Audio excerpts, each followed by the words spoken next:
Robert Muldoon was quite possibly New Zealand's first modern Prime Minister. And I do not mean that in a good way. I generally like Muldoon, but he helped to introduce a terrible style of politics. A cynical, self-serving, power-hungry style of politics. Politicians used to have standards, they did what they thought needed to be done, they did not concern themselves with winning votes at the cost of the nation. They understood that what is good for the nation and what the lowest common denominator wants are often very different things. Muldoon did not care for any such distinction. He was willing to say or do what he needed to get his hands on power. To give some examples, he introduced culture wars to New Zealand politics.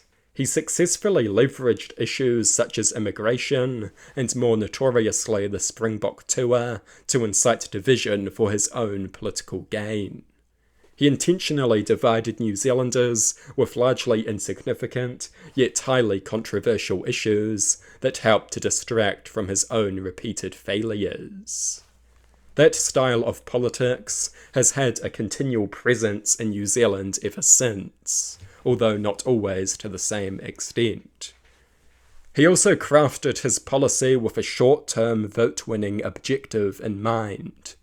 His disastrous superannuation policy is the ultimate example of this short-term electioneering.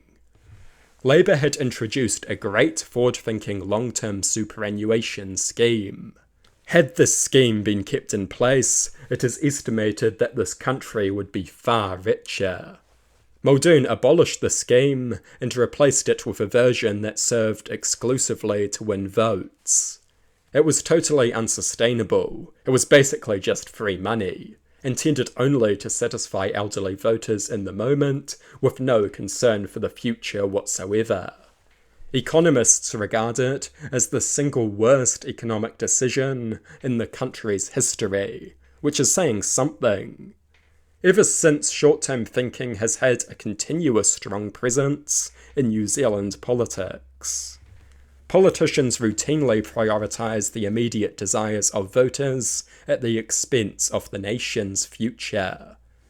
Muldoon was not a bad man, but he did damage New Zealand politics. He is largely responsible for sending New Zealand's politics on this cynical, power-hungry, self-serving trajectory.